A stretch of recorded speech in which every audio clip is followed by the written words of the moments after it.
അന്നഹു ഹുവ അൽഹക വഅബ്കാ വഅന്നഹു ഹുവ അമാത വഅഹിയാ. അല്ലാഹുവല്ലേ പറഞ്ഞത്. ആരാണ് അല്ലാഹുവെന്നറിയോ? വഅന്നഹു ഏകനായ ഈ അഖില ലോക ബ്രഹ്മാണ്ഡ കടാഹത്തിന്റെ ഉടമസ്ഥനായ പടച്ച തമ്പുരാൻ അവനാരെന്നറിയോ? ഹുവ അൽഹക, അവനാണ് നിങ്ങളെ ചിരിപ്പിച്ചത്.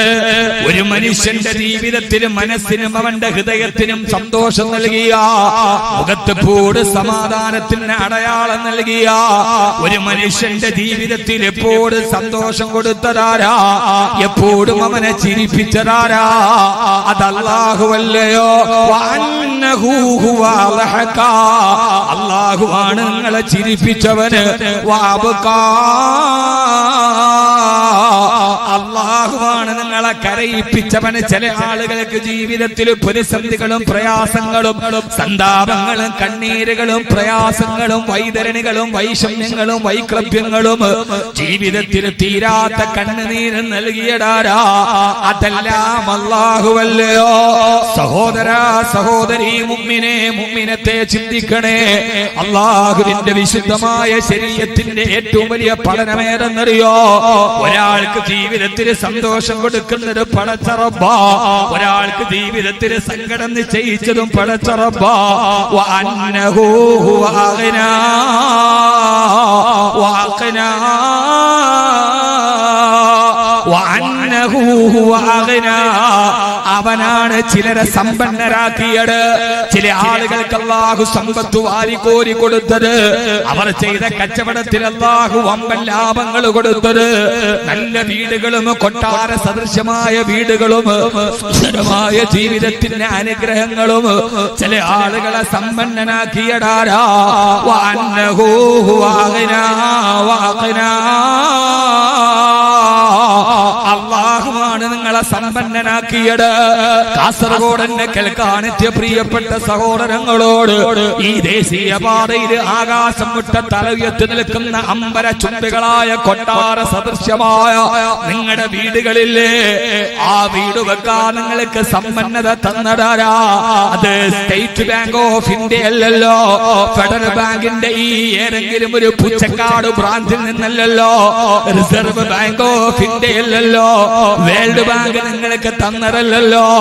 ഇതാരുടെ ഖജനാവെന്നറിയോ? വലില്ലാഹി ഖസായിനുസ് സമാവാതി വൽ അർദ്, ആകാശഭൂമികളെക്കാൾ വിശാലമായ പടച്ച തമ്പുരാന്റെ ഖജനാവിൽ നിന്ന് അല്ലാഹുവല്ലയോ നിങ്ങൾക്ക് സമ്പന്നതയെ വാരിക്കോരി തന്നത്.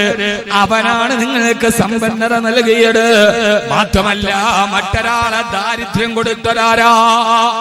അതൊക്കെ അല്ലാഹുവിന്റെ തീരുമാനമാ. ഒരാളെ സമ്പന്നനാക്കുന്നതും ഒരാളെ ദരിദ്രനാക്കുന്നതും പടച്ച റബ്ബല്ലേ. അതുകൊണ്ടല്ലേ കവി പറഞ്ഞത്, കണ്ട് കണ്ടെന്നിരിക്കും ജനത്തിനെ കണ്ടില്ലെന്ന് നടിക്കുന്നതും ഭവാൻ, മാളിക മുകളേറിയ മന്നന്റെ തോളിൽ മാറാപ്പ് കേറ്റുന്നതും ഭവാൻ എന്ന് കവി പറഞ്ഞതുപോലെ, ഇന്നത്തെ കോടീശ്വരനെ നാളത്തെ ദരിദ്രനാക്കുന്നതും ഇന്നത്തെ ദരിദ്രനെ നാളത്തെ കോടീശ്വരനാക്കുന്നതും അതെല്ലാം പടച്ച റബ്ബിന്റെ തീരുമാനമാണ്. ഒരാൾക്ക് അല്ലാഹു ദാരിദ്ര്യം കൊടുത്തെങ്കിൽ അത് അവന്റെ കുറ്റം കൊണ്ടല്ല, അതവന്റെ കുറവ് കൊണ്ടല്ല, അതവന്റെ പരിമിതി കൊണ്ടല്ല, അതവന്റെ ഏതെങ്കിലും ഒരു അടിസ്ഥാനപരമായ അവകാശ നിഷേധങ്ങളല്ല.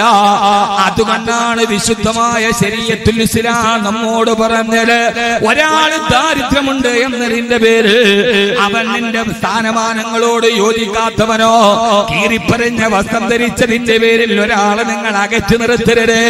ഒരു നേരത്തെ ഭക്ഷണത്തിന് വേണ്ടി നിന്റെ മുമ്പിൽ കൈനീട്ടുന്നവനെ ആട്ടിയോടിക്കരുത്.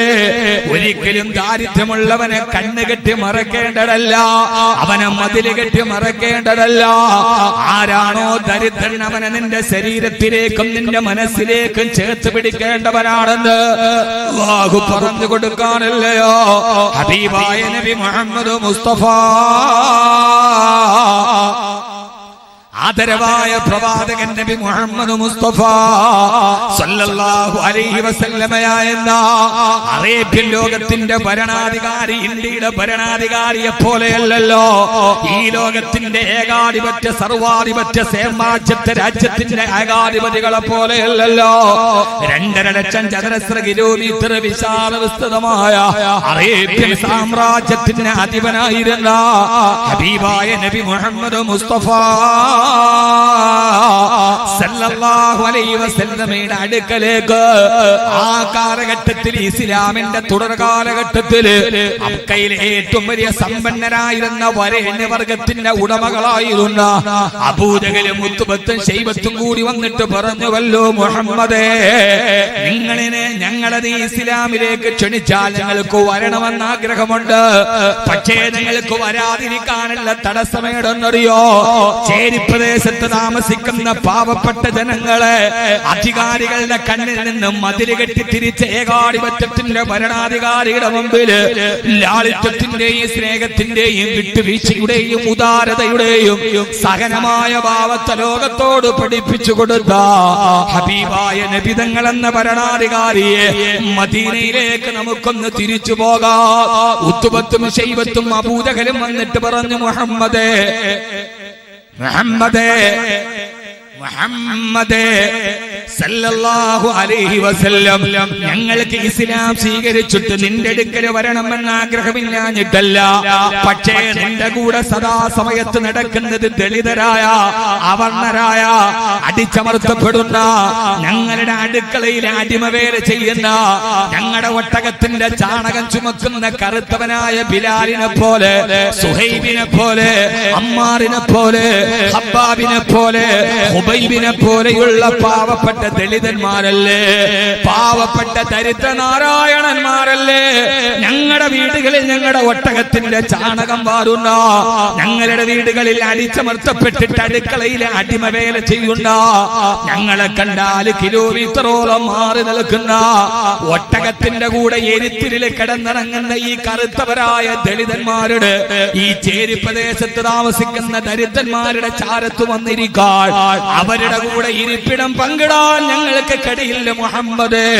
ഞങ്ങൾ സവർണരാണ് സല്ലല്ലാഹു അലൈഹി വസല്ലം, ഞങ്ങൾ സവർണരാണ്, ഉന്നത കുലജാതരും, ഞങ്ങൾ കുടുംബ മഹിമയുള്ള ഗോത്രത്തലവന്മാരാണ് എന്നവര് പറയുമ്പോ നിന്റെ അടുത്ത് കിടക്കുന്ന ഈ കറുത്തവരായ ദരിദ്രരായ കണ്ണ് കെട്ടിയിട്ട് മാറ്റി നിർത്തേണ്ട ഈ പാവപ്പെട്ടവരെ, ദരിദ്രന്മാരെ അല്പനേരത്തേക്ക് നിങ്ങളുടെ അടുക്കൽ നിന്ന് മാറ്റി നിർത്തിയാൽ ഞങ്ങൾ ഇസ്ലാമിലേക്ക് വരാം നബിയേ മുഹമ്മദേ എന്ന് മക്കാ ഖുറൈശികളുടെ സമ്പന്ന വരേണ്യവർഗത്തിന്റെ മൂടമ്പികളും ആഡംബികളും വന്ന്, ഫ്യൂഡറലിസത്തിന്റെ മാടമ്പികൾ വന്ന് വർത്തമാനം പറഞ്ഞപ്പോ, സഹോദരാ, ഒരിക്കൽ കൂടി ഇന്ത്യ രാജ്യത്തിന്റെ ഭരണസിരാകേന്ദ്രത്തില് ഹബീബായ നബി തങ്ങളുടെ രാജ്യഭരണത്തിന്റെ ഏറ്റവും വലിയ സമത്വത്തിന്റെ മുഖത്ത് നമുക്ക് പഠിപ്പിച്ചു കൊടുക്കാം. ഹബീബായ നബി സല്ലല്ലാഹു അലൈഹി വസല്ലമയുടെ മനസ്സിലൊരു ചിന്ത വന്നുവത്രേ, അല്ലാഹുവേ, അല്ലാഹുവേ, ഇവര് പറയുന്നത് പോലെ ഒരു അല്പസമയത്തേക്ക് ബിലാലിനെയും സുഹൈബിനെയും അമ്മാറിനെയും ഹബ്ബാബിനെയും ഖുബൈബിനെയും റളിയല്ലാഹു തആല അൻഹും വ അൻഹും അജ്മഈൻ, അവരെ ഒന്ന് തൽക്കാലത്തേക്ക് മാറ്റി നിർത്തിയാൽ ഇസ്ലാമിന്റെ ആരംഭകാലമല്ലേ, ഈ ഗോത്രത്തലവന്മാർ ഇസ്ലാമിലേക്ക് വന്നാൽ അവരുടെ അനുയായികളും പുറകെ വരുമല്ലോ. തുടക്ക കാലഘട്ടത്തിൽ ആരുമില്ലാതെ അറേബ്യയിൽ ഒറ്റക്ക് നിൽക്കുന്ന എനിക്കൊരു കരുത്താകുമല്ലോ, അല്ലാഹുവിന്റെ പരിശുദ്ധ ദീനും മക്ക മുഴുവനും പ്രചരിക്കുവാൻ ഇത് കാരണമാകുമല്ലോ എന്ന് കരുതിയിട്ട് ഹബീബായ നബി തങ്ങളുടെ മനസ്സിലൊരു ചിന്ത വന്നപ്പോ ഒരല്പനേരത്തേക്ക് അവരെ ഒന്ന് മാറ്റി നിർത്തിയാലോ, സ്വന്തത്തിന് വേണ്ടിയല്ല, സ്വത്വത്തിന് വേണ്ടിയല്ല, വൈയക്തികത്തിന് വേണ്ടിയല്ല, അല്ലാഹുവിന്റെ ദീനിനത് ഹിതകരമാകുമല്ലോ എന്ന് കരുതി ഹബീബായ നബി സല്ലല്ലാഹു അലൈഹി വസല്ലം അങ്ങനെ ചിന്തിച്ചപ്പോ ആ സമയത്താണ് ഹബീബായ മുത്തുനബിയുടെ വീടിന്റെ വാതിൽക്കലൊരു ശബ്ദം കേട്ടത്, അസ്സലാത്തു വസ്സലാമു അലൈക യാ റസൂലല്ലാഹ്, ഹബീബായ നബി തങ്ങളുടെ ചർച്ച നടക്കുന്ന കുടിലിന്റെ വാതിൽ ഒരു ശബ്ദം കേട്ടു. നോക്കിയപ്പോൾ ആരെന്നറിയോ? രണ്ട് കണ്ണുകൾക്ക് കാഴ്ച നഷ്ടപ്പെട്ടു പോയ ദളിതനായ പാവപ്പെട്ടവനായ ദരിദ്രനായ മക്കാ ഖുറൈശികളുടെ അടിമവേല ചെയ്യുന്ന അബ്ദുല്ലാഹ് ഇബ്നു ഉമ്മു മക്തൂം റളിയല്ലാഹു തആല അൻഹു. ആ സലാം കേട്ടപ്പോ ഹബീബായ നബി സല്ലല്ലാഹു അലൈഹി വസല്ലമ അബൂജഹലും ഉത്ബത്തും അടക്കം ഇരിക്കുന്ന ആളുകൾ ആരെയാണോ ആട്ടിയോടിക്കണമെന്ന് ആവശ്യപ്പെട്ടത് അതേ അബ്ദുല്ലാഹ് ഇബ്നു ഉമ്മു മക്തൂം റളിയല്ലാഹു അൻഹു വാതിക്കൽ വന്ന് സലാം പറഞ്ഞപ്പോ, സഹോദരാ സഹോദരി, വിശുദ്ധ ഖുർആന്റെ ഏറ്റവും ജാജ്വലമായ ഒരു സൂറത്തിന്റെ അവതരണ പശ്ചാത്തലമാണിത്. ഹബീബായ നബി തങ്ങൾ അബ്ദുല്ലാഹ് ഇബ്നു ഉമ്മു മക്തൂം അന്ധനാണ്, പാവപ്പെട്ടവനാണ്, ദളിതനാണ്, അധകൃതനാണ്, അവകാശം നിഷേധിക്കപ്പെട്ടവനാണ്. ഹബീബായ നബി സല്ലല്ലാഹു അലൈഹി വസല്ലമയുടെ മുഖമൊന്ന് ചുളിഞ്ഞു പോയത്രേ. എന്തിനാണ് ഇബ്നു ഉമ്മു മക്തൂം ഈ സമയത്ത് ഇവിടേക്ക് വന്നത്? ഈ സമയത്ത് വന്നാൽ ഇവരത് കണ്ടിട്ട് തിരിച്ചു പോവുകയില്ലേ എന്ന് പാവപ്പെട്ടവനായ ദരിദ്രനെ കണ്ടപ്പോ ഹബീബായ നബി തങ്ങൾ ആ അസഹനീയമായ അരോചകത്വം വെളിയിൽ കാണിച്ചില്ല. അല്ലാഹുവിന്റെ റസൂലിന്റെ മുഖമൊന്ന് മെല്ലെ ചുളിഞ്ഞു പോയി. അബ്ദുല്ലാഹ് ഇബ്നു ഉമ്മു മക്തൂം റളിയല്ലാഹു അൻഹു ചിന്തിക്കുകയാ, സാധാരണ വന്ന് താൻ വടിയിൽ വന്നിട്ട് സലാം പറഞ്ഞാൽ ഹബീബായ മുത്ത് നബി തങ്ങൾ ഉടനെ മടക്കാറുണ്ട്. എഴുന്നേറ്റ് വന്ന് വാതിലിൽ വന്ന് അവിടുത്തെ നിസാരത്തിന്റെ കരങ്ങൾ തന്റെ കയ്യിൽ പിടിച്ച് അന്ധനായ തന്നെ വിളിച്ചു കൊണ്ടുപോയി ഇരിപ്പിടത്തിന്റെ ചാരത്ത് കൊണ്ടുപോയി ഇരുത്താറുണ്ട്. പക്ഷേ ഇന്ന് ഹബീബായ നബി തങ്ങളുടെ മറുപടി വരുന്നില്ലല്ലോ. എന്തേ ഹബീബന്റെ അടുക്കലേക്ക് വരാത്തത്? എന്തേ എന്റെ തബീബ് എന്റെ ഹബീബന്റെ കയ്യിൽ വന്ന് പിടിക്കാത്തത്? എന്തേ എന്റെ ഹബീബ് എന്റെ കൽബിന്റെ തബീബ് എന്റെ കയ്യിൽ വന്ന് പിടിച്ചിട്ട് എന്നെ ഇരിപ്പിടത്തിൽ കൊണ്ടുപോയി ഇരുത്താത്തത്? മഹാനായ അബ്ദുല്ലാഹ് ഇബ്നു ഉമ്മു മക്തൂം റളിയല്ലാഹു അൻഹുവിന്റെ ഹൃദയത്തിന് വേദനിച്ചപ്പോ ഹബീബായ നബി സല്ലല്ലാഹു അലൈഹി വസല്ലമ ദരിദ്രനെ കണ്ടപ്പോ ഒന്ന് മുഖം ചുളിച്ചതേയുള്ളൂ. മതിലി കെട്ടി തിരിച്ചില്ല, കൺമറയത്തിൽ നിന്ന് മാറ്റി നിർത്തിയില്ല, ആരും കാണണ്ടെന്ന് പറഞ്ഞില്ല.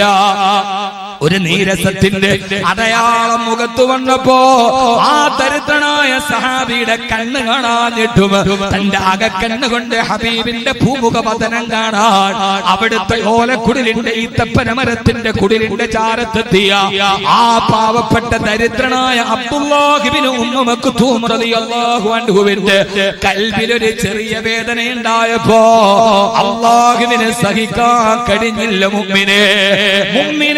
മുഅ്മിനത്തെ ആ ദരിദ്രന്റെ കണ്ണ് നിറഞ്ഞത് പടച്ചറപ്പിന് ഇഷ്ടപ്പെട്ടില്ല. അതാ ഗഗനലോകത്ത് നിന്ന് ദിവ്യബോധനത്തിന്റെ വെളിപാടുമായി റൂഹുൽ അമീൻ മലക്ക് ജിബ്രീൽ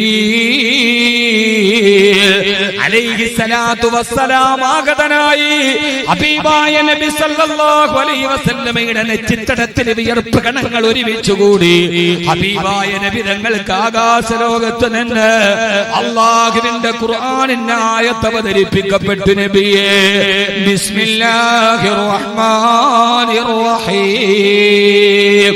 അബസ വതവല്ല അൻ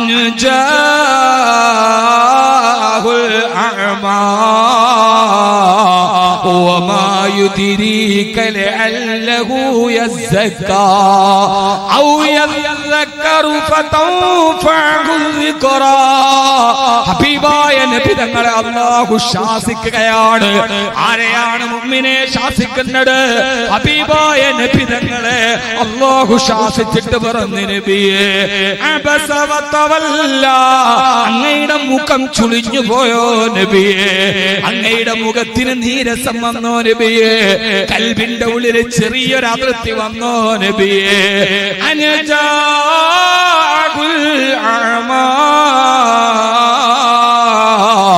ഒരന്ധനായ പാവപ്പെട്ടവനായ ദരിദ്രനായ എന്റെ അടിമയെ കണ്ടപ്പോ അങ്ങയുടെ മുഖം ചുളിഞ്ഞോ നബിയേ? വേണ്ട നബിയേ, വേണ്ട. അങ്ങയുടെ മുമ്പിലിരിക്കുന്ന അബൂജഹലിന്റെയും ഉത്തുബത്തിന്റെയും ശൈബത്തിന്റെയും അവരുടെ പണവും പ്രതാപവും കണ്ടിട്ട് അവർ ഇസ്ലാമിലേക്ക് വരുമെന്ന് കരുതി എനിക്ക് ഏറ്റവും ഇഷ്ടപ്പെട്ട ദരിദ്രനായ ഒരു അടിമയെ കണ്ടപ്പോ അങ്ങയുടെ മുഖം ചുളിഞ്ഞോ നബിയേ? കല്ലാ, വേണ്ട നബിയേ, വേണ്ട, വേണ്ട നബിയേ, വേണ്ട. ഇന്നഹു തദ്കിറാ, ഇതൊരു മുന്നറിയിപ്പാണ്. ഇനി ഇങ്ങനെ ആവർത്തിക്കല്ലേ തിരുദൂതരെ. സഹോദരാ, ആരെയാണ് ശാസിക്കുന്നത്? അല്ലാഹുവിന്റെ ഹബീബിനെ. ദരിദ്രന്മാര് പടച്ചറപ്പിന് ഇഷ്ടപ്പെട്ടവരാണ്, അവർ അല്ലാഹുവിലേക്ക് അടുത്തവനാണ്. അല്ലാഹു ശാസിച്ചതാർക്ക് വേണ്ടി എന്നറിയോ? അല്ലാഹുവിന്റെ ഹബീബിനെ. അല്ലാഹു ഈ ലോകം സൃഷ്ടിക്കാൻ കാരണഭൂതരായ, ഈ ലോകത്തിന്റെ പരാവെളിച്ചമായ, ഈ അഖില ലോക ബ്രഹ്മാണ്ഡ ഘടാകത്തിന്റെ അടിസ്ഥാന ആധാരശിലയായ, ലോകത്തിന്റെ വെളിച്ചത്തിന്റെ നിദാനമായ, സമത്വത്തിന്റെ പ്രതീകമായ റജബിന്റെ പുണ്യരാവല്ലേ, ഇതുപോലൊരു രാത്രിയിലെ സപ്തവാനങ്ങളും താണ്ടിക്കടന്ന അതിശീഘ്ര ദുദ്രഗമന വാഹനമായ ബുറാക്കിലെ കയറ്റി ആകാശലോകത്തിന് അനിർവചനീയമായ ആത്മീയതയുടെ ആനന്ദ തുന്തിരമായ കാഴ്ചകൾ കാണിച്ച് ആകാശലോകം മുഴുവനും കാണിച്ചു കൊടുത്ത അവിടുത്തെ ഹബീബല്ലയോ? ആ ഹബീബിനെയാണ് അല്ലാഹു വിളിച്ചിട്ട് പറഞ്ഞത്, വേണ്ട നബിയേ, ഈ അബൂജഹലിന്റെ അധികാരത്തെക്കാൾ, ഉത്തുബത്തിന്റെ സമ്പന്നതയേക്കാൾ, ശൈബത്തിന്റെ കുടുംബ മഹിമയേക്കാൾ അല്ലാഹുവിനിഷ്ടം ദരിദ്രനായ അന്ധനായ അബ്ദുല്ലാഹ് ഇബ്നു ഉമ്മു മക്തൂമിനെയാണ്. അതുകൊണ്ട് അങ്ങ് ചെയ്തതിന് ചെയ്യരുതെന്ന് ശാസിക്കുമ്പോ, സഹോദരാ, ഇന്ത്യ രാജ്യത്തിന്റെ സ്വാതന്ത്ര്യ സമരത്തിന് ജനാധിപത്യത്തിന് ശക്തി കൊടുത്ത മിസ്സസ് ആനി ബസന്റ് പോലും പറഞ്ഞുവല്ലോ, ഈ സൂറത്തിൽ അബസയിലെ ഈ ചരിത്ര പശ്ചാത്തലം എടുത്തിട്ട് ഈ ഖുർആൻ മുഹമ്മദ് അവതരിപ്പിച്ച ഒരു ഗ്രന്ഥമായിരുന്നെങ്കിൽ ഇങ്ങനെ ഒരു ശാസനയുടെ അധ്യായം അതിൽ കാണുമായിരുന്നില്ല. അല്ലാഹു മുഹമ്മദ് നബിയെ ശാസിച്ചുവെങ്കിൽ തീർച്ചയായും ഇതൊരു ദൈവ ഗ്രന്ഥമാണ്, ഇത് മുഹമ്മദിന്റെ മനുഷ്യനിർമ്മിത ഗ്രന്ഥമല്ലെന്ന് മിസ്സസ് ആനി ബസന്റ് പോലും അടയാളപ്പെടുത്തിയ ഇസ്ലാമിക ചരിത്രത്തിലെ പരിശുദ്ധ ഖുർആനിലെ ഏറ്റവും ഉജ്ജ്വലമായ ചരിത്ര പശ്ചാത്തലമാണ് സൂറത്തുൽ അബസ. അയൽ രാജ്യത്തിന്റെ രാജാധികാരത്തിന്റെ അടയാളം വന്നപ്പോ സ്വന്തം രാജ്യത്തിലെ ദരിദ്ര പൗരന്മാര് മതില് കെട്ടി തിരിച്ച ഭരണാധികാരികളെ കേട്ടുകൊള്ളുക. മദീനയുടെ ഭരണാധികാരി ആരെന്നറിയോ? മക്കയുടെ രാജാവ് ആരെന്നറിയോ? ആ മക്കയുടെ രാജാവാണ് ദരിദ്രന്മാരെ ചേർത്ത് പിടിച്ച ചുട്ടുപടുത്ത് കിടക്കുന്ന മലരാരണ്യത്തിലും മലത്തി കിടത്തിയിട്ട് ദാഹത്താൽ വാ പൊളിച്ച ബിലാലിന്റെ വായിലേക്ക് മൂത്രമൊഴിച്ചു കൊടുത്തപ്പോ കറുത്തവനായ ബിലാലിനെ തന്റെ ശരീരത്തോട് കെട്ടിപ്പിടിച്ചു വെച്ചിട്ട് ലൈസലിൽ അബിയദി ഫളലുൻ അലൽ അസ്വദി വലൈസലിൽ അറബി ഫളലുൻ അലൽ അജ്മി ഇല്ലാ ബിതഖ്വല്ലാഹ്. അല്ലാഹുവിനെ ഏറ്റവും ഇഷ്ടം അവനിലേക്കുള്ള ഹൃദയത്തിന്റെ തെളിച്ചമാണെന്ന് പഠിപ്പിച്ചു കൊടുത്ത ഹബീബായ നബി മുഹമ്മദ് മുസ്തഫ സല്ലല്ലാഹു അലൈഹി വസല്ലമ. ആ സമയത്താണ് വിശുദ്ധ ഖുർആനിൽ ആയത്തിറങ്ങിയത്. നബിയേ, ബിസ്മില്ലാഹിർ റഹ്മാനിർ റഹീം. വലാ തത്റുദിൽ ലദീന യദ്ഊന റബ്ബഹും ബിൽ ഗദാതി വൽ والعشي يريدون وجها ولا تعد عيناك عنهم تريد زينة الحياة الدنيا ولا تطع من أغفلنا قلبه عن ذكرنا واتبع هواه وكان أمره فرطا. ഓ നബിയേ, രാപ്പകലുകളുടെ വ്യത്യാസങ്ങളില്ലാതെ അല്ലാഹുവിന്റെ സ്മരണയിൽ കഴിഞ്ഞുകൂടുന്ന പാവങ്ങളെ അങ്ങാട്ടി ഓടിക്കണ്ട നബിയേ. ആ പാവങ്ങൾ അല്ലാഹുവിനെ ഏറ്റവും ഇഷ്ടപ്പെട്ടവരാണെന്ന് ഹബീബായ നബി മുഹമ്മദ് മുസ്തഫ. അള്ളാഹുവിന് ഏറ്റവും ഇഷ്ടപ്പെട്ടവരാ. സഹോദരാ, അതുകൊണ്ട് എന്റെ വിഷയത്തിലോട്ട് കിടക്കട്ടെ. പാവങ്ങളെ ആട്ടിയോടിക്കാനുള്ളതല്ല. ഒരു ദിവസം കൂടി ഞാൻ ഒരിക്കൽ കൂടി പറയട്ടെ, ഇന്ത്യയുടെ ഭരണാധികാരി പാവപ്പെട്ടവന്മാരെ മതിൽ കെട്ടിയിട്ടാണ് തിരിച്ചതെങ്കിൽ അതേപോലെ നമ്മളും അവരെ വിമർശിക്കുമ്പോ മനസാക്ഷിയോട് ചോദിക്കട്ടെ, പലപ്പോഴും നമ്മളും അങ്ങനെ മനസ്സിൽ മതിൽ കെട്ടി തിരിച്ചിട്ടില്ലേ? പാവപ്പെട്ടവരെ അകറ്റി നിർത്തിയിട്ടില്ലേ? നമ്മള് ദരിദ്രന്മാരെ നമ്മുടെ മനസ്സിന്റെ ഉള്ളിൽ ഭിത്തി കെട്ടി തിരിച്ചിട്ടില്ലേ? നമ്മുടെ വീട്ടിലെ ആഡംബര കല്യാണത്തിന് തൊട്ടടുത്ത വീട്ടിലെ പാവപ്പെട്ടവനെ ക്ഷണിക്കാറുണ്ടോ? നമ്മുടെ പ്രധാനപ്പെട്ട സദസ്സുകളിൽ പാവപ്പെട്ടവനായ ആളുകളെ നമ്മൾ വിളിക്കാറുണ്ടോ? മൈലാഞ്ചി കല്യാണവും മഞ്ഞ കല്യാണവും പറഞ്ഞ് പണത്തിന്റെ തിമിർപ്പിലാടി തിമിർക്കുമ്പോ ആ സമയത്ത് എത്രയെത്ര പാവപ്പെട്ടവര് പൊട്ടിക്കരഞ്ഞിട്ട് നമ്മുടെ അയൽപക്കത്തുണ്ട്. മുഅ്മിനേ, നമ്മുടെ പെൺമക്കളെ കെട്ടിച്ചു വിടാൻ ഞാൻ എന്റെയും നിങ്ങളുടെയും മനസാക്ഷിയോട് ചോദിക്കട്ടെ. ഭരണാധികാരികൾ അഹമ്മദാബാദിലെ തെരുവിലാണ് ഭിത്തി കെട്ടിയതെങ്കിൽ നമ്മൾ നമ്മുടെ മനസ്സിന്റെ ഉള്ളിൽ ആരും കാണാത്തതിനെ ഭിത്തി കെട്ടിയിട്ടില്ലേ?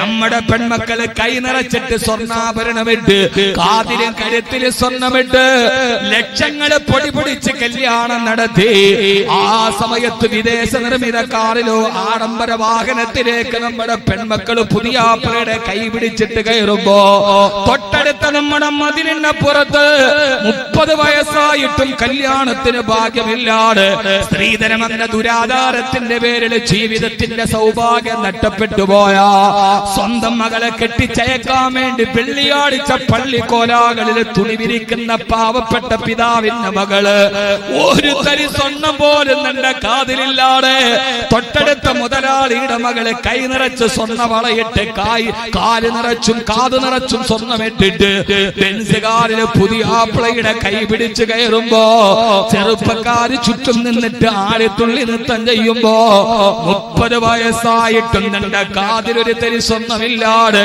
ആ കാഴ്ച തന്റെ ഓല കൊണ്ട് മറച്ച വീടിന്റെ ഓലക്കാതുകൾക്കിടയിലൂടെ നോക്കിയിട്ട് നെടുവേർപ്പെടുന്ന 100 കണക്കിന് പെൺകുട്ടികൾ നമ്മുടെ ചുറ്റുപാടിലില്ലേ? അവരെയൊക്കെ നമ്മൾ വേര് കെട്ടി തിരിച്ചവരല്ലേ? വേണ്ട സഹോദരാ, വേണ്ട.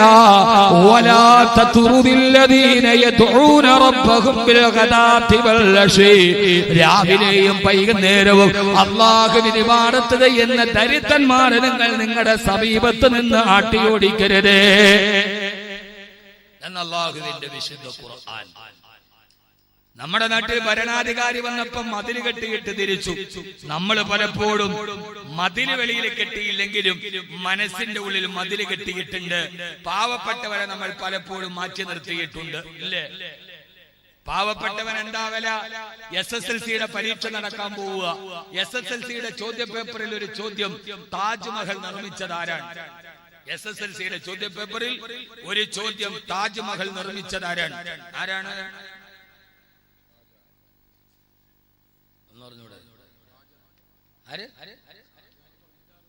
ഷാജഹാൻ. ആരാ താജ്മഹൽ നിർമ്മിച്ചതാരാ? ഉത്തരം പറയും മനുഷ്യന്മാരെ. സമയമില്ലാത്തതുകൊണ്ടാണ് ഞാൻ സ്പീഡിൽ പോണത്. ആരാണ് താജ്മഹൽ നിർമ്മിച്ചത്? തൊഴിലാളികളാണെങ്കിൽ മാർക്ക് വട്ടപൂജ്യം. SSLCയിലെ ചോദ്യത്തിൽ ചോദ്യം, താജ്മഹൽ നിർമ്മിച്ചതാരാണ്? താഴെ കുട്ടി എഴുതുന്നു ഷാജഹാൻ ചക്രവർത്തി, മാർക്ക് 5. യഥാർത്ഥത്തിൽ താജ്മഹൽ നിർമ്മിച്ചതാരാ? ഷാജഹാനാണ്? അല്ല. പിന്നെയോ? രാപ്പകലുകളില്ലാതെ ആ വെണ്ണക്കൽ പ്രതിമകളെ തങ്ങളുടെ കരവിരുത്തിന്റെ കരകൗശലം കൊണ്ട് ചാർത്തിയെടുത്ത തൊഴിലാളികൾ. വൈസ്രോയി ആയിരുന്ന ജനറൽ ശ്രീമാൻ താജ്മഹൽ സന്ദർശിക്കാൻ വേണ്ടി പോയിട്ട് അദ്ദേഹം തന്റെ ഭാര്യയോട് ചോദിച്ചു, നിനക്കെന്ത് വേണം? ജനറൽ ശ്രീമാന്റെ ഭാര്യ പറഞ്ഞു, എനിക്കും നിങ്ങൾ ഇതുപോലെയുള്ള ഒരു സ്മാരകം പണിത് തന്നാൽ ഇപ്പോൾ എനിക്ക് മരിച്ചാൽ കൊള്ളാമെന്ന് ആഗ്രഹമുണ്ടെന്ന് ജനറൽ ശ്രീമാൻ പറഞ്ഞ ബ്രിട്ടീഷ് ഈസ്റ്റ് ഇന്ത്യ കമ്പനി ഇവിടെ നിന്ന് തിരിച്ചു പോകുമ്പോൾ ആരും അറിയാതെ അവരുടെ പോക്കറ്റിൽ എടുത്തുകൊണ്ടുപോയ വെണ്ണ മാർബിൾ കൊണ്ടുണ്ടാക്കിയ ഷാജഹാന്റെ താജ്മഹൽ. ആ താജ്മഹൽ 2 പ്രാവശ്യം ഈസ്റ്റ് ഇന്ത്യ കമ്പനി വിൽക്കാൻ വെച്ചതാണ്. ട്രാൻസ്പോർട്ടിംഗ് ചാർജ് കൂടുതലായതുകൊണ്ടാണ് വിൽക്കാൻ പറ്റാതിരുന്നത്. ബ്രിട്ടീഷുകാരൻ ഇന്ത്യയെ വിറ്റു, അറബികൾ ഇന്ത്യയെ പണിതു. താജ്മഹലും ഫത്തേപൂർ സിക്രിയും താജ്മഹലും ഫത്തേപൂർ സിക്രിയും കുത്തബ് മീനാറും ചെങ്കോട്ടയും അഹമ്മദാബാദും ഒക്കെ അറബികൾ ഇന്ത്യക്ക് സംഭാവന ചെയ്തു. 800 വർഷക്കാലം ഇന്ത്യ അറബികൾ ഭരിച്ചപ്പോ ഒരൊറ്റ കലാപങ്ങളും ഒരു സ്വാതന്ത്ര്യ സമരവും ഇന്ത്യയിൽ ഉണ്ടായില്ല. ബ്രിട്ടീഷ് ഈസ്റ്റ് ഇന്ത്യ കമ്പനി 800 വർഷം ഭരിച്ച മുഗളന്മാർ ഇവിടെ ഭരിച്ചപ്പോൾ അവർ ഇവിടെ നിന്ന് ഒഴിഞ്ഞു പോകുമ്പോൾ ഇന്ത്യയുടെ ആഭ്യന്തര ഉൽപാദന ശരാശരി 40%. ആ സമ്പന്നതയാണ് പോർച്ചുഗീസുകാരെയും ഡച്ചുകാരെയും ബ്രിട്ടീഷുകാരെയും ഇന്ത്യയിലേക്ക് ആകർഷിച്ചത്. ആഭ്യന്തര ശരാശരി 40%. ബ്രിട്ടീഷ് ഈസ്റ്റ് ഇന്ത്യ കമ്പനി സായിപ്പ് വന്നു. 100 വർഷം തികയുന്നതിന് മുമ്പേ സ്വാതന്ത്ര്യ സമരം പൊട്ടിപ്പുറപ്പെട്ടു. 800 വർഷം അറബികൾ ഭരിച്ചിട്ടില്ലാത്ത കലാപം 100 വർഷം ഭരിക്കുന്നതിന് മുമ്പേ ഈസ്റ്റ് ഇന്ത്യ കമ്പനിക്കെതിരെ പൊട്ടിപ്പുറപ്പെടാൻ കാരണം എന്താണ്? British east India company India വിട്ടിട്ട് 947 തിരിച്ചു പോകുമ്പോ ഇന്ത്യയുടെ ആഭ്യന്തര ശരാശരി വെറും 4.5%. മുഗളന്മാർ മുസ്ലിമീങ്ങൾ ഞങ്ങൾ ഇന്ത്യ ഭരിച്ചപ്പോ ഇന്ത്യയുടെ ആഭ്യന്തര ഉൽപാദന ശരാശരി 40%. ഈസ്റ്റ് ഇന്ത്യ കമ്പനി ഭരിച്ചപ്പോ സ്വാതന്ത്ര്യം കിട്ടുമ്പോ 4.5%. ആ തകർന്നു പോയ ഇന്ത്യയെ മുഴുവൻ കച്ചുവിറ്റുമുടിച്ചു ബ്രിട്ടീഷ് ഈസ്റ്റ് ഇന്ത്യ കമ്പനി ബ്രിട്ടീഷുകാർ. ആ ദാരിദ്ര്യത്തിന്റെ കാലത്താണ് നെഹ്റുവിന്റെ കാലത്ത് താളം തകരയും തിന്ന് വിശപ്പടക്കിയിട്ട് പാവപ്പെട്ട മലയാളികൾ അടക്കമുള്ളവർ അവർ ഒരു നേരത്തെ ഭക്ഷണത്തിനു വേണ്ടി അവർ പലായനം നടത്തിയത്. ചിലർ ഒരു നേരത്തെ ഒരു ഇരുമ്പ് വെട്ടിയും കയ്യിൽ തൂക്കി ഉടുക്കാനുള്ള വസ്ത്രവും ചുത്തടക്കാനുള്ള ഭക്ഷണവും തേടി അവർ ബോംബെയിലും മദ്രാസിലേക്കും പോയി. ചിലർ മദിരാശിയിലേക്കും ബംഗ്ലാദേശിന്റെ അതിർത്തികളിലേക്കും പോയി. അങ്ങനെ പോയ അവർ ഒരു നേരത്തെ അന്നം കണ്ടെത്താൻ വേണ്ടിയാണ് അതിർത്തികൾ കടന്ന് അവർ അഭയാർത്ഥികളായത്. ഒരു നേരത്തെ അന്നത്തിന് വേണ്ടിയാണ് അവർ ബംഗ്ലാദേശിലും ശ്രീലങ്കയിലും അഫ്ഗാനിലും പാകിസ്ഥാനിലും കുടിയേറി പാർത്തത്. അല്ലാതെ ഭീകരവാദികളായിട്ടല്ല. അന്നം തേടി പോകുന്നവന് എന്ത് അതിർത്തിയാണ് രാജ്യത്തിന് ഭരിക്കാനുള്ളത്?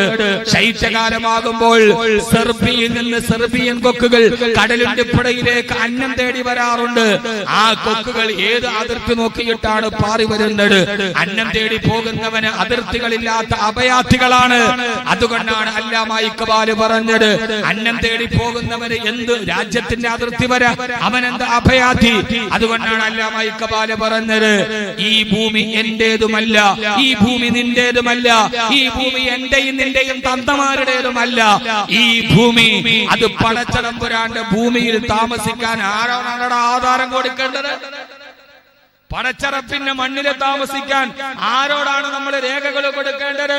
ഈ ഭൂമി എന്റേതുമല്ല, നിന്റേതുമല്ല, നമ്മുടെ പിതാക്കന്മാരുടേതുമല്ല. ഈ ഭൂമി ദൈവത്തിൻ്റെതാണ്. ഞാൻ അതുവഴി പോയാൽ പിന്നെ NRCയിലൊക്കെ പോകും. വേണ്ട. എന്റെ പൊന്നു സഹോദരങ്ങളെ, എന്താ നമ്മുടെ രാജ്യത്തിന്റെ ഗതി? ഗാന്ധിജി ഇന്ത്യക്കാർക്ക് വേണ്ടി സായിപ്പിന് കുടിയിറക്കി. നമ്മുടെ പ്രധാനമന്ത്രി സായിപ്പിന് വേണ്ടി ഇന്ത്യക്കാരെ കുടിയിറക്കി. രണ്ടു തമ്മിൽ വ്യത്യാസമുണ്ട്. ഈ ദരിദ്രന്മാർ, ഞാൻ പറഞ്ഞത് താജ്മഹൽ നിർമ്മിച്ചത് തൊഴിലാളികളാണെന്ന് പറഞ്ഞ പരീക്ഷയ്ക്ക് മാർക്ക് കിട്ടോ സഹോദര? ഇല്ല. എന്നാൽ യഥാർത്ഥത്തിൽ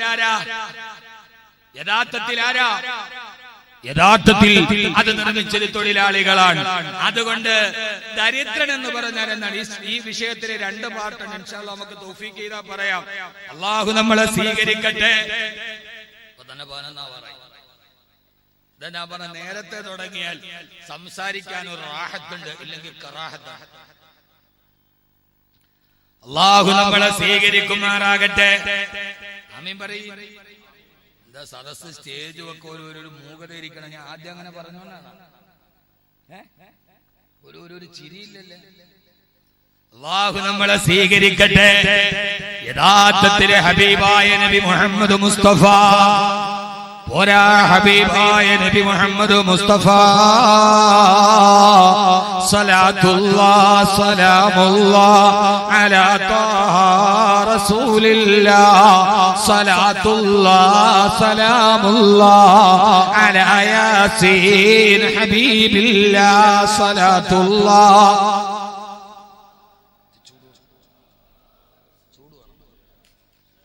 ഇതെന്താ സലാത്ത്?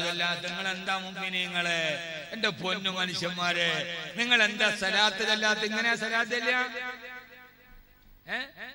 പൂച്ചക്കാടെന്ന് പേരേ പാടുള്ളൂ. പൂച്ചയെ പോലെ ഇങ്ങനെ പതുങ്ങാൻ പാടില്ല. പുലിയെ പോലെ കുതിച്ചാണ്. പൂച്ചക്കാടെന്ന് പേരിൽ അങ്ങനെ ഇരിക്കട്ടെ, പക്ഷെ പൂച്ചയെ പോലെ ഇങ്ങനെ പതുങ്ങിക്കിടന്ന ഒരു ഉസിരുണ്ടാവില്ല. പുലിയെ പോലെ ഉസിര് വേണം. ഉറക്കെ തവസ്സൽനാ ബിസ്മില്ലാഹ് വബിൽ ഹാദി റസൂലില്ലാഹ് വകുല്ലി മുജാഹിദിൻ ലില്ലാഹ് ബിഅഹ്ലിൽ ബദീരി യാ അല്ലാഹ് സ്വലാത്തുല്ലാഹ്.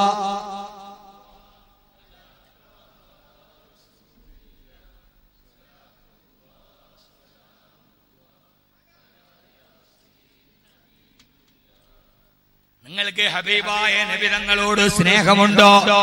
ഉണ്ടോ? നബി തങ്ങളോട് സ്നേഹമുണ്ടോ? നിങ്ങൾ ദുആ ചെയ്യാറുണ്ടോ? എപ്പോഴും ദുആ ചെയ്യാറുണ്ടോ? എന്നാൽ ദരിദ്രന്മാരുമായി ബന്ധപ്പെട്ട് ഇൻഷാ അല്ലാഹ് ഈ വിഷയത്തിന്റെ രണ്ടാം ഭാഗം നമുക്ക് ലാസ്റ്റ് പറയാം. ഹബീബായ നബി തങ്ങൾ ഒരു ദുആ ചെയ്യാറുണ്ടായിരുന്നു. ആ ദുആ ഇൻഷാ അല്ലാഹ് ഞാൻ പറഞ്ഞുതരാം. നിങ്ങൾ ചെയ്യുവോ? ഉറപ്പ്? ഇത് LDF UDF ഉറപ്പ് പോലെ ആവോ? ഇൻഷാ അല്ലാഹ് ഉറക്കെ പറയും. ഞാൻ ഹബീബായ നബി സല്ലല്ലാഹു അലൈഹി വസല്ലം സദാ ചെയ്യാറുണ്ടായിരുന്ന ഒരു ദുആ ഉണ്ട്. ആ ദുആ ഇൻഷാ അല്ലാഹ് ഞാൻ പറഞ്ഞുതരാം. നിങ്ങൾ ചെയ്യൂലേ? ചെയ്യുന്ന ഉറപ്പുള്ളവരൊക്കെ ഒന്ന് കൈ പൊക്കിക്കേ. രണ്ട് കൈയും പൊക്കിക്കേ. ഉടനെ പൊക്കു മനുഷ്യന്മാരെ. എന്നിട്ട് ഇങ്ങനെ ഇങ്ങനെ ഒന്നുകൂടി പൊക്ക്. താഴ്ത്തി. ഉറക്കം പോയില്ലേ? മണി 11 സദസ്സും കൂട്ടുകൊണ്ട് പാടാൻ സമയമില്ല. നാട്ടുവർത്താനം പറയാൻ.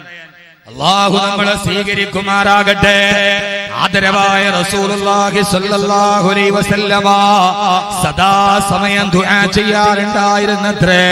അല്ലാഹുമ്മ ഇന്നി അസ്അലുക ഫിഅലൽ ഖൈറാത്തി വതർക്കൽ മുൻകറാത്തി വഹുബ്ബൽ മസാകീൻ വഇദാ അറദ്ത ബിഇബാദിക ഫിത്നതൻ ഫഖബ്ലിനി ഇലൈക ഗൈറ മബ്തൂദീൻ. സഹോദരാ സഹോദരി കേൾക്കണേ. മുഅ്മിനേ മുഅ്മിനത്തെ ശ്രദ്ധിക്കണേ. ഇതൊരു നിസ്സാര വിഷയമല്ല. ഖബറും കഫനുണിയും മരണവും മരണാനന്തരവും ഖബറും മുൻകരും നക്കീറും ഹിസാബും സിറാത്തും മീസാനും ഒക്കെ പറയുന്നത് പോലെ ഇക്കാലത്ത് നമ്മൾ അതീവ ജാഗ്രതയോടെ ശ്രദ്ധയോടെ സമീപിക്കേണ്ട ഒരു വിഷയമാണിത്. ഹബീബായ നബി സല്ലല്ലാഹു അലൈഹി വസല്ലമയുടെ ദുആ. അല്ലാഹുമ്മ അല്ലാഹുവേ അല്ലാഹുവേ അല്ലാഹുവേ ഇന്നി അസ്അലുക ഫിഅലൽ ഖൈറാത്തി. അല്ലാഹുവേ എപ്പോഴും നല്ല കാര്യങ്ങൾ ചെയ്യാനുള്ള അവസരം നീ ഞങ്ങൾക്ക് നൽകണേ അല്ലാഹ്. നബി തങ്ങളുടെ ദുആയാണ്. അല്ലാഹുമ്മ ഇന്നി അസ്അലുക ഫിഅലൽ ഖൈറാത്ത്. എപ്പോഴും നല്ലത് മാത്രം ചെയ്യിപ്പിക്കണേ റബ്ബേ. വതർക്കൽ മുൻകറാത്തി. നിനക്ക് വെറുക്കപ്പെട്ട ഏതൊക്കെ കാര്യങ്ങളുണ്ടോ അതിൽ നിന്ന് മാറി നിൽക്കാൻ തൗഫീഖ് നൽകണേ അല്ലാഹ്. അതോടൊപ്പം തന്നെ വഹുബ്ബൽ മസാകീൻ. അല്ലാഹുവേ അല്ലാഹുവേ മുഅ്മിനേ മുഅ്മിനത്തെ ഒരു ദിവസമെങ്കിലും നിസ്കാരപ്പായിരുന്നിട്ട് കൽബറിഞ്ഞിട്ട് ഈ ദുആ നമ്മൾ ചെയ്യുമോ? വഹുബ്ബൽ മസാകീൻ. അല്ലാഹുവേ പാവങ്ങളോടുള്ള ഹുബ്ബ് എനിക്ക് നൽകണേ അല്ലാഹ്. ദരിദ്രന്മാരോടുള്ള സ്നേഹം നൽകണേ റബ്ബേ എന്ന് പറഞ്ഞാൽ ദരിദ്രന്മാരെ എന്റെ കൂട്ടുകാരാക്കണേ അല്ലാഹ്. എത്ര വലിയ ദുആയാണിത്. നമ്മുടെ നാട്ടിലൂടെ കീറിപ്പറിഞ്ഞ വസ്ത്രം ധരിച്ചു നടക്കുന്ന, നമ്മുടെ നാട്ടിൽ ആട്ടിയോടിക്കപ്പെടുന്ന ഒരാളെ കുറിച്ച് നമ്മൾ പറയോ ഇയാളെന്റെ കൂട്ടുകാരനാണെന്ന്. മന്ത്രിയെ കണ്ടാൽ പറയും എന്നെ അടുപ്പക്കാരനാ, MLA എന്റെ അടുപ്പക്കാരനാ. എന്നാൽ ഞാനൊന്ന് ചോദിക്കട്ടെ, പള്ളിയിലെ ഖത്തീബുമാർക്ക് ചോറ് എടുത്തു കൊണ്ടുവരുന്ന ഈ പള്ളിയിലെ പാവപ്പെട്ട ഒരു മനുഷ്യനെ കണ്ടാൽ ഇതെന്റെ കൂട്ടുകാരനാണെന്ന് പറയാൻ എപ്പോഴെങ്കിലും നമ്മൾ തയ്യാറാകുമോ? പക്ഷേ ഹബീബായ നബി തങ്ങളെപ്പോഴും പറയുമായിരുന്നത്രേ, അല്ലാഹുവേ അല്ലാഹുവേ വഹുബ്ബൽ മസാകീൻ. സാധുക്കളെ എന്റെ കൂട്ടുകാരാക്കണയല്ലോ. പറയുക മാത്രമല്ല, ദുആ ചെയ്യുക മാത്രമല്ല. അല്ലാഹുവിന്റെ ഹബീബിന്റെ കൂട്ടുകാരാരാ? സയ്യിദുനാ ബിലാൽ. ബിലാൽ അല്ലാഹുവിന്റെ ഹബീബിന്റെ കൂട്ടുകാരനല്ലേ? സുഹൈബ് റളിയല്ലാഹു അൻഹു അല്ലാഹുവിന്റെ ഹബീബിന്റെ കൂട്ടുകാരനല്ലേ? അമ്മാർ റളിയല്ലാഹു അൻഹു ഹബീബിന്റെ കൂട്ടുകാരനല്ലേ? പാവപ്പെട്ടവരെ തന്നെ അടുത്തേക്ക് ചേർത്ത് പിടിച്ചു വെച്ചു ലോകൈക ഗുരു നബി മുഹമ്മദ് മുസ്തഫ. മനുഷ്യന്മാരെ സല്ലല്ലാഹു അലൈഹി വസല്ലം, എനിക്ക് ഏറ്റവും ഇഷ്ടം പാവപ്പെട്ടവരോടാക്കണേ റബ്ബേ. നമ്മൾ പറയാ, പടച്ചോനെ ആ പാവപ്പെട്ടവനുണ്ടല്ലോ, ഒന്നിനും പറ്റാതെ കീറിപ്പറിഞ്ഞ വസ്ത്രം ധരിച്ച, ആരുടെ വീട്ടിൽ വന്നാലും ഒരു അവസരം കിട്ടാത്ത, പള്ളിയുടെ വെള്ളിയാഴ്ച പള്ളിയുടെ മുമ്പിൽ തുണിയും പിടിച്ചേക്കണ ഒരാള് എന്റെ ഹബീബാണ് കേട്ടോ. പറയാൻ പറ്റുമോ? പറയാൻ പറ്റുമോ? എന്റെ നമ്മളും ഈ മനസ്സിൽ ഈ മതില് കെട്ടിയിട്ടില്ലേ? മോദി മാത്രമല്ലല്ലോ, നമ്മളും മനസ്സിൽ മതില് കെട്ടിയിട്ടില്ലേ? മോന്റെ കല്യാണമായി, ആരെയൊക്കെ വിളിക്കണം? അത് ആ ഇച്ചായ വിളിക്കണം, ഈ ഇച്ചായ വെക്കണം, മേലെ ഇച്ചായ വെക്കണം, കീഴെ വിളിക്കണം. അപ്പോഴാരോ MP വിളിക്കണം, MLA വിളിക്കണം. പട്ടിയാലി നിക്കാഹ് മമ്മൂട്ടിയുടെ സാന്നിധ്യത്തിൽ തന്നെ നടത്തണം. ലിസ്റ്റ് ഇട്ടു. അപ്പോഴാരോ പറഞ്ഞു പള്ളിയിലെ ഖതീബിച്ച. അതിപ്പോ ലാസ്റ്റ് നമുക്ക് എപ്പോഴേലും വിളിക്കാം. പള്ളിയിലെ മുയിലിയാരിച്ച, പള്ളിയിലെ മുക്രിച്ച, അതിപ്പോ എപ്പ വിളിച്ചാലും വരുമല്ലോ. അവര് നമ്മുടെ ശമ്പളം മേടിച്ചിട്ട് നമ്മുടെ പള്ളിയിലെ ജോലി ചെയ്യണല്ലേ. അതിപ്പോ ഞായറാഴ്ചയാണ് കല്യാണമെങ്കിൽ വെള്ളിയാഴ്ച ജുമാ നിസ്കരിച്ചിട്ട് അവരോട് പറഞ്ഞാലും മതി എന്ന് പലപ്പോഴും മതില് കെട്ടാറില്ലേ നമ്മൾ? വേണ്ട, പള്ളിയിലെ ഖതീബിന് ചോറ് വാങ്ങിച്ചോണ്ട് വരണ ഒരു പാവം നാടൻ കാക്ക ഉണ്ടാവൂലോ. ഇവിടെ ഇല്ല, ഇവിടെ ഇല്ല. സുഖമില്ലാതെ കിടക്കാൻ അള്ളാഹു ശിഫ കൊടുക്കട്ടെ, അള്ളാഹു ശിഫ കൊടുക്കട്ടെ. എത്ര പേര് പോയി ആ മനുഷ്യനെ കണ്ടു വീട്ടിൽ സുഖമില്ലാതെ കിടന്നിട്ട്? ഹോസ്പിറ്റലിൽ എത്ര പേര് പോയി കണ്ടു?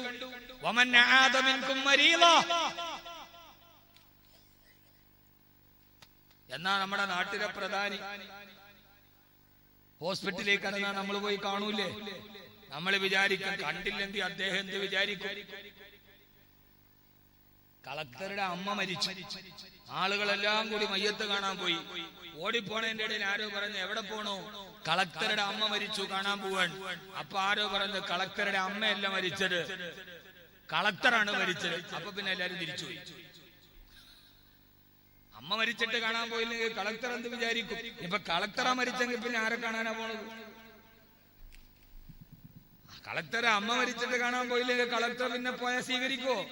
എന്റെ പൊന്നു മനുഷ്യന്മാരെ, ഒരു കല്യാണത്തിന് എത്ര പേര് അദ്ദേഹത്തെ വിളിക്കാറുണ്ട്? ഏറ്റവും അവസാനം ഓർമ്മ വന്നാല് വെള്ളിയാഴ്ച കഴിഞ്ഞ് ഇറങ്ങുമ്പോ ഒന്ന് വിളിക്കും. ഞാനീ പറയണേല് നിങ്ങൾക്ക് എന്തെങ്കിലും സങ്കടം തോന്നണുണ്ടോ? ഉണ്ടോ? എന്നാ നമ്മളെ രണ്ടുപേര് ഈമാനുള്ളവരാണ്. അല്ലാഹു നമ്മളെ അങ്ങനെ ആക്കട്ടെ. നമ്മളൊരു കാര്യം പറയുമ്പോ അക്കാര്യത്തിൽ നമുക്ക് ഒരു വിഷമവും തോന്നരുത്. പടച്ചോനെ, അള്ളാഹ്ക്ക് ഇഷ്ടപ്പെട്ട കാര്യമാണെങ്കിൽ ഞാനത് ചെയ്യും റബ്ബേ. അള്ളാഹ്ക്ക് ഇഷ്ടപ്പെടാത്തതാണോ ഞാനത് മാറ്റും റബ്ബേ. അത്ര ഓർത്താൽ മതി. അല്ലാതെ ഞാൻ നിങ്ങളെ വിമർശിക്കാൻ വന്ന ഒരാളോ നിങ്ങളെ കുറ്റം പറയാൻ പറഞ്ഞ ഒരാളും അല്ല. എന്റെ ഒരു ശൈലിയിൽ അങ്ങ് പറയുന്നു എന്ന് മാത്രമേ ഉള്ളൂ. അള്ളാഹു നമ്മളെ സ്വീകരിക്കട്ടെ. അപ്പൊ പള്ളിയിൽ ചോറെടുക്കണ ഒരാള്, പള്ളിയിലെ ഇമാമിന് ചോറ് കൊണ്ടുവരുന്ന ഒരാളുണ്ടാവും. ഒരു വലിയ പാത്രത്തില്, ട്രെയിനിന് ഇത്രയും ബോഗി ഉണ്ടാവില്ല, അത്രയും വലിയൊരു പാത്രത്തിൽ പറഞ്ഞ ആളുണ്ടാവും. നമ്മൾ അവരെ മാറ്റി നിർത്താറുണ്ടോ? എങ്കിൽ അള്ളാഹുവിൽ നിന്ന് നമ്മൾ അകന്നു പോയവരാണ്. അള്ളാഹു നമ്മളെ കാത്തിരക്ഷിക്കട്ടെ. വളരെ പ്രധാനപ്പെട്ട കുറെ കാര്യങ്ങൾ പറയാറുണ്ട്. നമ്മൾ പറയും ഒരു പാവപ്പെട്ട തൊഴിലാളിയെ കാണുമ്പോ യഥാർത്ഥത്തിൽ ഇയാൾ എന്റെ സുഹൃത്താണെന്ന് പറയാറുണ്ട്. അള്ളാഹു നമ്മളെ കാത്തിരക്ഷിക്കുമാറാകട്ടെ. ആമീൻ പറയും മനുഷ്യന്മാരെ. അള്ളാഹു നമ്മളെ കാത്തിരക്ഷിക്കുമാറാകട്ടെ. യഥാർത്ഥത്തിൽ ദരിദ്രന്മാരാരാ? ആ ദരിദ്രന്മാര് അള്ളാഹുവിന്റെ അടുക്കൽ ഏറ്റവും അടുപ്പമുള്ളവരാ. സഹോദരാ, സഹോദരി, ആ ദരിദ്രന്മാരെ നിങ്ങൾ ആട്ടിയോടിക്കരുത്. നമ്മുടെ വീട്ടിലൊരാള് ഒരു നേരത്തെ അന്നത്തിന് വന്നാൽ ഹബീബായ നബി സല്ലല്ലാഹു അലൈഹി വസല്ലമ പറയാ, നാളെ പരലോകത്ത് ചെല്ലുമ്പോ അല്ലാഹു സുബ്ഹാനഹു വ തആല ഓരോരുത്തരോട് ചോദിക്കുവത്രേ, ഞാൻ നിന്റെ മുമ്പിൽ വിശന്നിട്ട് വന്നുവല്ലോ, എന്തേ നീ എനിക്ക് ഭക്ഷണം തരാതിരുന്നത്? ചോദിക്കും അല്ലാഹുവേ, നീ എന്റെ മുമ്പിൽ ഭക്ഷണത്തിന് വരികയോ? ലോകത്തുള്ള കോടാനുകോടികൾക്ക് ഭക്ഷണം കൊടുക്കുന്ന റാസിക്ക് നീയല്ല റബ്ബേ, നിനക്കെന്തിനാണ് ഭക്ഷണം ആവശ്യം? നീ എന്റെ വീട്ടിൽ ഭക്ഷണത്തിന് വന്നെങ്കിൽ എല്ലാം നിനക്ക് തരുമായിരുന്നല്ലോ റബ്ബേ, എന്താണ് നീ പറയുന്നതെന്ന് ചോദിക്കുമ്പോ അല്ലാഹു പറയും, നിന്റെ വീട്ടുമുറ്റത്ത് എത്ര പേര് നേരത്തെ ഭക്ഷണത്തിന് കൈനീട്ടി വന്നു, അവരെയൊക്കെ നീ ആട്ടിയോടിച്ചില്ലേ? ആ വന്നവരെ ഞാൻ പറഞ്ഞു വിട്ടവരാണ്, നീ എന്നെ ആട്ടിയോടിച്ചതിന് തുല്യമാണ് എന്ന് അല്ലാഹു മറുപടി പറയുമെന്ന് നബി മുഹമ്മദ് മുസ്തഫ. പ്രത്യേകിച്ച് എന്റെ സഹോദരിമാരോട് ഓർമ്മിപ്പിക്കുകയാ, എപ്പോഴും സദാസമയവും വീട്ടിലുള്ളവര് നിങ്ങളല്ലേ. ഒരാള് മുമ്പിൽ വന്നാൽ, ഒരു സഹായം ചോദിച്ചു വന്നാൽ, ഒരൽപ്പം ഭക്ഷണം ചോദിച്ചു വന്നാൽ, മകളെ കെട്ടിക്കാൻ ചോദിച്ചു വന്നാൽ അവരെ ആട്ടിയോടിക്കരുത്. ഉള്ളതനുസരിച്ചിട്ട് അവർക്ക് സദക്ക കൊടുക്കണേ.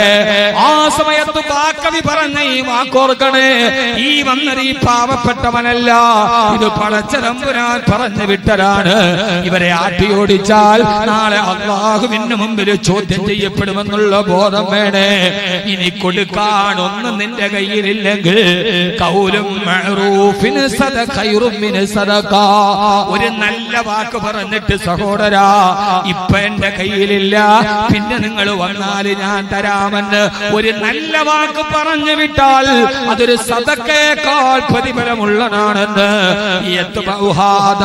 ലോകമാന്യത ആഗ്രഹിച്ചിട്ട് കൊടുക്കുന്ന ലക്ഷത്തിനേക്കാൾ ഒന്നും ആഗ്രഹിക്കാട് ഒരു പാവപ്പെട്ടവനോട് പുഞ്ചിരിയോടെ പറയുന്ന ഒരു വാക്കിന് സഹോദരാ 1000 പേരുടെ മുമ്പിൽ എന്റെ പേര് വായിക്കപ്പെടണം, എല്ലാവരും എന്നെ കുറിച്ച് വലിയ ധർമ്മിഷ്ഠനാണെന്ന് പറയണം എന്ന ഉദ്ദേശത്തെ 1 കോടി കൊടുക്കുന്നതിനേക്കാൾ വലിയ സദക്കയാണ്. ഒന്നുമില്ലാത്ത ഒരുത്തന്റെ മുമ്പിൽ ഒരു പാവപ്പെട്ടവൻ വരുമ്പോ നല്ല പുഞ്ചിരിയോടെ അവനെ ചേർത്ത് പിടിച്ചിട്ട് സഹോദരാ എന്റെ കയ്യിൽ ഇപ്പൊ ഒന്നുമില്ല, ഇൻഷാ അല്ലാഹ് ഇനി ഒരിക്കലും കാണുമ്പോ ഞാൻ എന്തെങ്കിലും തരാം, അല്ലാഹു നിന്നെ സഹായിക്കട്ടെ എന്ന് ഒരാൾ പറഞ്ഞാൽ അതിനാണ് ഏറ്റവും പ്രതിഫലമെന്ന് ഹബീബായ നബി മുഹമ്മദ് മുസ്തഫ സല്ലല്ലാഹു അലൈഹി വസല്ലമ. അല്ലാഹു നമ്മളെ അക്കൂട്ടത്തിൽ പെടുത്തട്ടെ.